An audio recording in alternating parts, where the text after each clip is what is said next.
Yeah, but he's fine. He's at my mother's. He's been there for the week.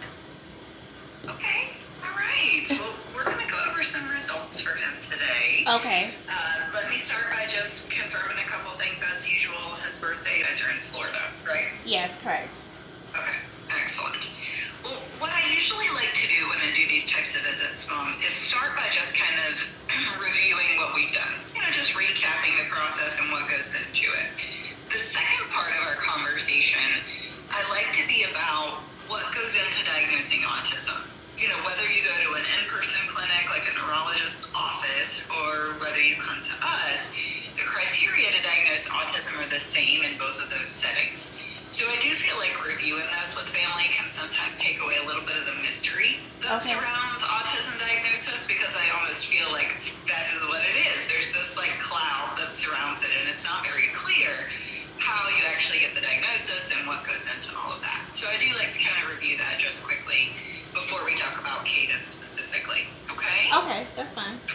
All right, so every kiddo that comes to us to get an evaluation undergoes a similar three-part process. I say similar and not identical because obviously we do a large age range of kids, and so we can't use the same techniques for the 2-year-olds that we do the 8-year-olds, and so there's some subtle technique things that are a little bit different, but the overall process is the same. The first part of that process is something called a standardized symptom screener, and there's a lot of those that we can use. Essentially what that is it's a questionnaire that's used all across the country in many different settings to screen for symptoms of autism. And so you filled out one of those for Caden when you registered him to come and see us, and that was called an ASDQ, or Autism Symptom Disorder Questionnaire. Okay. So that was actually the first step of the process. The second step of the process was our interview visit that we had together, where you and I went over all of Caden's information, his history, his development, and then we went over all of those questions about different behaviors that you were seeing. That visit, we used a different type of tool. We used something called a DSM-5 interview.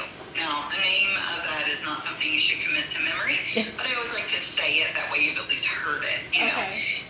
The DSM-5 is basically this giant collection of lists of symptoms that are the diagnostic standards for each disorder they ask about.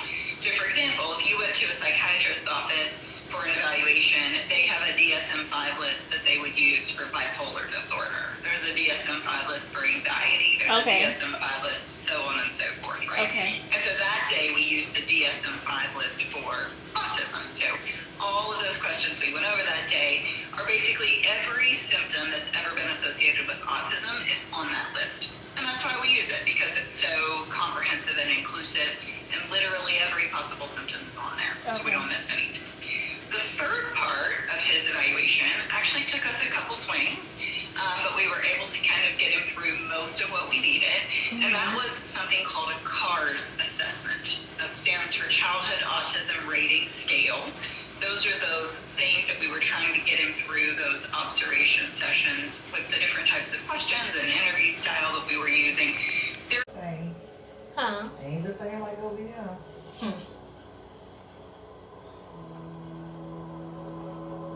I told myself by the end of September I need to get my passport. Oh, get it. You said what? I said get it. Yeah. I said by September I'm gonna do it. What is it, like 2 something? No. It shouldn't be that much. If you're doing it just a mail it in, no. Yeah, because we trying to plan a girls trip for next year. Like once, I think like our next New Year's meetup, we have brought, everybody has saving boxes. So depending on what everybody done saved up by the end of the year, then we'll collectively pick a place to go overseas. I was like, well, I need to get my passport together before y'all holler about and I get left behind because I don't have a damn passport. So you're left. I really will, because everybody, the rest of them got it. I'm the only one missing in the group that don't have one. One of my friends' kids on these second damn passports. Yeah, see, passport fee $130. Oh. I guess because Because it be it's expedited expedited. and all of that. That's what I'm saying. If you mail it, it's not that much. What's the post office? It's definitely that much. I'm your spoon. That's your name. You go to the post office to apply for it? Go to the post office. Or you can just mail it. Usually the post office is the same thing. Yeah, but say that sounds more convenient. And I think, I don't know what it was around here Mm-hmm. that they do it too. But, This isn't a comfortable place for us to live, though.